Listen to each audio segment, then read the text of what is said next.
Let me paint you a picture. You got the raise. You finally hit that salary you used to dream about. 60, 70, maybe even $100,000 a year. You remember sitting in your old apartment thinking, man, if I just made this much, everything would be different. I'd finally get ahead. And then you got there. And somehow, you're still living paycheck to paycheck. Your bank account still hit single digits the week before payday. You still feel a little knot in your stomach when a big expense shows up. And you cannot for the life of you figure out where the money is going. Here's the truth. You are not bad with money. You are not lazy. You are not broken. You are caught in a trap that nobody warned you about. A trap so invisible, so perfectly designed to keep you stuck, that most people spend their entire careers never escaping it. Not at $50,000, not at $100,000, not even at $200,000 a year. It's called Parkinson's Law. And once I explain it to you today, you will never look at your bank account the same way again. But what most people don't realize is, this isn't just about spending too much on lattes. This is about a deep psychological force that is literally wired into how your brain responds to money. And today, I'm going to show you exactly how to use that same force against itself. Here's a stat that should stop you cold.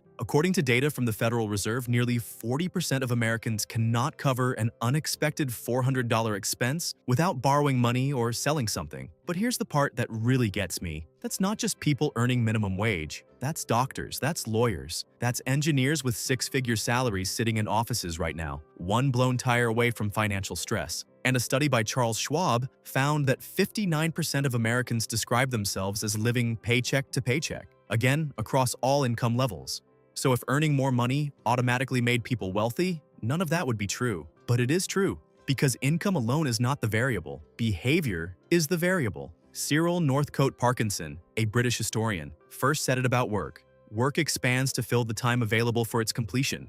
Give someone a week to do a 2-hour task, it'll take a week. But here's the financial version that nobody talks about in school. Expenses expand to fill the income available. I'm going to show you the exact system to break that cycle today. But first, you need to understand the 3 invisible layers of this trap, because if you skip any one of them, you'll keep falling right back in. Look, our brains are comparison machines. We don't measure our lives in absolute terms. We measure them relative to the people around us. Psychologists call this social comparison theory. The moment your income goes up, your reference group shifts. You start hanging around people who earn what you now earn. And suddenly, what used to feel like a luxury feels like a basic standard. This is the Diderot effect, named after the French philosopher Denis Diderot, who once received a beautiful new scarlet robe as a gift. To match it, he replaced his old chair, then his desk, then his rug. One upgrade triggered a cascade of upgrades until he was in debt. Sound familiar? When your salary jumps from $50,000 to $80,000, you don't just upgrade one thing. You upgrade everything, gradually, quietly, and almost without noticing. Meet 2 people. Fake Rich Richard earns $80,000 a year. When he gets a raise from $60,000, he upgrades his apartment, adds $400 a month, leases a nicer car, $450 a month, eats out more, dresses better, takes better vacations, another $500 a month across the board. That's $1,350 per month in new lifestyle expenses. That's $16,200 a year. That's $81,000 over 5 years just consumed by lifestyle creep.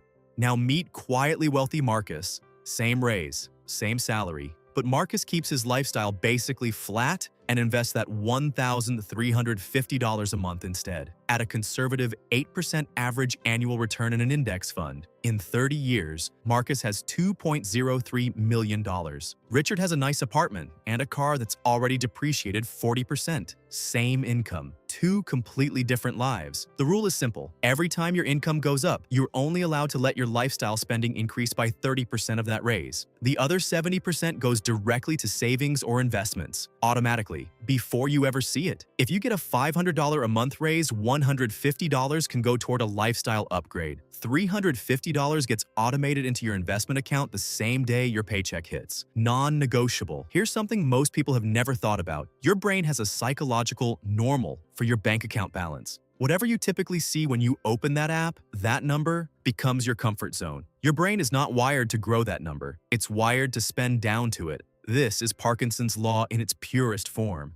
If you have $3,000 in checking, your brain will find $3,000 worth of things to spend on. If you suddenly have $6,000, your brain will just find $6,000 worth of things. The money expands to fill the container. The problem is your money is too visible and too accessible. When you can see it, your brain treats it as available. Economists call this mental accounting. We subconsciously categorize money based on where it sits and how easy it is to reach. Let me prove it with a simple example. Say you earn $5,000 a month after taxes. If all of it lands in one checking account, studies consistently show people spend somewhere between 90 and 100% of it by the end of the month. But if on day one, $1,000 automatically moves to an investment account you can't easily touch, you spend the $4,000 that's left and you don't miss the 1,000. You have just forced a 20% savings rate without willpower. Do that for 25 years at 8% returns, and you have built $950,000, nearly $1 million, through one automatic transfer. Now, you might be thinking right now, I can't afford to move $1,000 a month. I hear you. But here's the question I want you to sit with. Can you tell me exactly where the $1,000 you didn't save last month actually went? Most people can't. It just disappeared. That's Parkinson's law taking its cut. Shrink the container. Set up a separate high-yield savings account and a brokerage or retirement account today. Go into your bank settings and create an automatic transfer for the day after your paycheck hits. Start with whatever you can, even $200. The amount matters less right now than the habit. You are reprogramming your brain's idea of normal. I want you to be really honest with yourself here because this one cuts deep. A lot of us spend money not because we need things, but because spending feels like success. The nice car, the designer bag, the business class upgrade, these are signals.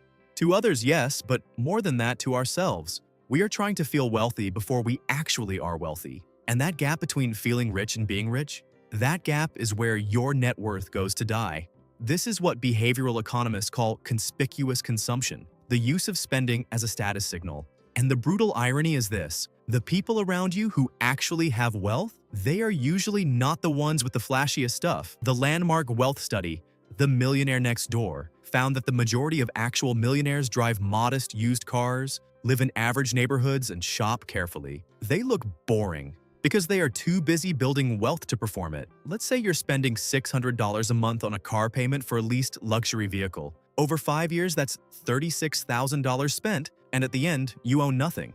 You hand the keys back. Now flip it. You drive a reliable used car you paid cash for. That $600 a month goes into a Roth IRA or index fund instead. In 30 years at 8%, that one decision, just the car, is worth $897,000, almost $1 million, from one choice. About a car, let that land. Ask yourself one question before every major purchase. Am I buying this because I genuinely need it and it aligns with my real financial goals? Or am I buying it because of how it makes me look or feel in the moment? That 2-second question is worth more than any budgeting app. And if the honest answer is the second one, wait 72 hours. That's it. 72 hours before you pull the trigger on any non-essential purchase over $100. The research on impulse purchases shows that most of the desire is gone within 3 days. Your future self will thank you every single time. So let's bring this all the way home. Parkinson's law is not a personal failure. It is a psychological default. Your brain was not designed for the modern financial world. It was designed for survival in a world where spending what you had immediately made sense. There was no tomorrow's investment account when we were hunting for food. But here's what makes you different from every generation that came before. You know this now. You can see the trap, and the moment you can see a trap, you can choose not to walk into it. Here's your action plan. 3 moves starting today. 1. Set a rule that 70% of every future raise gets automatically invested, not spent. Invested. 2. Open a separate high-yield savings account today and automate a transfer, any amount, for the day after your next paycheck. 3. Before your next major purchase, ask the question, is this building my life or just performing it? It's not about living like a monk. It's about being intentional, making your money work as hard as you do instead of watching it quietly disappear every month while you wonder where it went. You are not broke because you don't earn enough. You are broke because no one ever showed you the rules of the game you've been playing.